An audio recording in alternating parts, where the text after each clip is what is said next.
ধানের গন্ধে মাতোয়ারা কৃষক। সুনামগঞ্জের হাওর জুড়ে বইছে আনন্দধারা।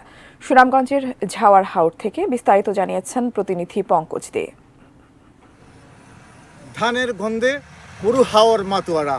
হাওর জুড়েই ধান কাটা উৎসব চলছে।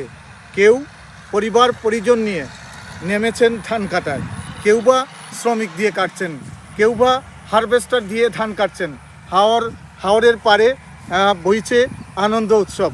এবার গত প্রায় ২০-২৫ বছরের চেয়ে ধান ভালো হয়েছে। কৃষকরা বলেছেন সময় মতো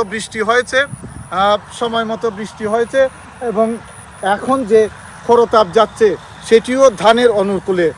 কৃষি অফিস বলেছে এই বছর ২,২৩,৪০৭ হেক্টর জমিতে ধানের চাষাবাদ হয়েছে।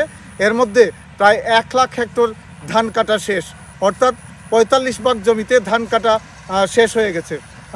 কৃষকরা বলেছেন যে ধান এতই ভালো হয়েছে, এক কেয়ার জমিতে অর্থাৎ ৩ কেয়ারে ১ একর জমিতে ৬০, ৬৫, ৭০ মণ ধান হয়েছে। আর ১ সপ্তাহ আবহাওয়া এভাবে থাকলে পুরো হাওর জুড়ে আনন্দের বন্যা বইবে।